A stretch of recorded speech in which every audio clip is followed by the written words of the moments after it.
예, 그동안은 이런 일로 의원직을 사퇴한 경우를 보지 못해서 이 문제는 오늘 하루 종일 시중의 화제였습니다. 유죄 판결을 받아도 일단 억울하다고 버티는 게 일반적인 우리 정치 풍토이기도 하고 한편에서는 왜 이런 결정을 했을까 궁금하다는 분들도 많습니다. 정치부 이채림 기자에게 자세히 물어보겠습니다. 자, 이 기자 어서 오십시오. 일단 권익위가 투기 의혹을 제기한 윤희숙 의원 부친 땅, 이건 어떤 땅입니까? 네, 이 땅은 이 윤 의원의 부친이 2016년에 매입한 세종시의 땅으로 1,871제곱미터, 약 3,200여 평의 땅이 문제가 됐습니다. 예. 이 땅은 논인데 직접 농사를 짓지 않고 인근 주민에게 농사를 짓도록 한 정황이 드러나 농지법 위반 혐의를 받는 건데요. 윤 의원은 지난 26년 동안 독립가게로 살아왔기 때문에 아버지의 경제활동은 몰랐다, 이렇게 해명을 했습니다. 자, 어쨌든 직접 농사를 짓지 않았다면 현행 농지법 위반이고 또 똑같은 문제 제기가 문재인 대통령에게도 있었는데 두 사례를 좀 비교해 주시면 이해가 쉽겠군요.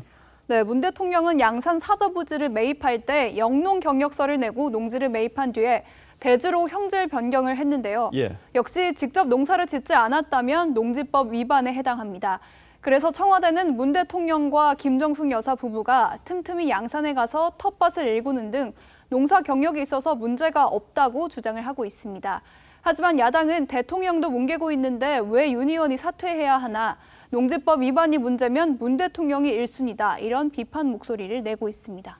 그렇죠. 사실 이제 농지법 때문에 이런 논란이 생겼는데 문제는 국회의원 부동산 조사를 하게 된 계기는 LH 사태이지 않았습니까? 이 LH 사태의 핵심이 미공개 내부 정보 이용해서 부동산 투기했느냐, 이 문제였는데 사실 농지법 때문에 이렇게까지 가는 건 좀 너무 심했다라는 얘기도 있고요. 어쨌든 이 미공개 정보를 이용한 부동산 투기 의혹, 이게 있었죠, 있기는. 어떤 사례였습니까? 네, 민주당에서는 이 미공개 정보를 이용한 사례가 있었습니다. 예. 먼저 김한정 의원은 지역구인 남양주에서 배우자와 처남 등 5명이 남양주 왕숙지구 인근의 토지를 매입했었고, 실제 민주당 지도부 내에서도 징계 수위를 두고 농지법 위반 같은 경미한 사안을 업무상 정보 이용과 동일한 잣대로 처리하는 게 맞냐, 이런 의견이 있었다고 합니다.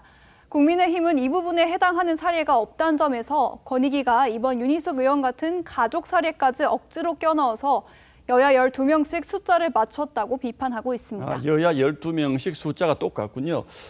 자, 그런 문제라면 윤희숙 의원이 의원직 사퇴라는 초강수를 던진 게 사실 이해는 안 됩니다만. 사실 윤희숙 의원이 취재진의 전화를 받지 않고 있기 때문에 자세한 경황을 좀 듣지는 못했습니다.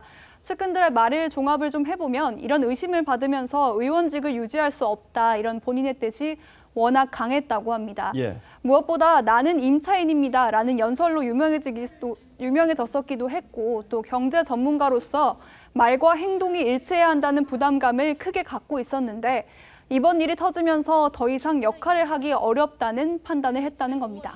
자, 그러나 국회의원직이라는 게 본인이 그만두고 싶다고 해서 그만둘 수 있는 건 아니죠? 네, 그렇습니다. 그래서 당장 의원직이 상실되는 건 아닙니다. 현행법상 국회의원의 사직은 본회의에서 무기명 투표를 거쳐서 과반 출석, 과반 찬성으로 이뤄집니다. 또 회기 중이 아닌 경우에는 국회의장의 허가가 필요합니다. 국민의힘 의원들은 이 의원직 사퇴를 만류하고 있어서 반대표를 던질 가능성이 높고요.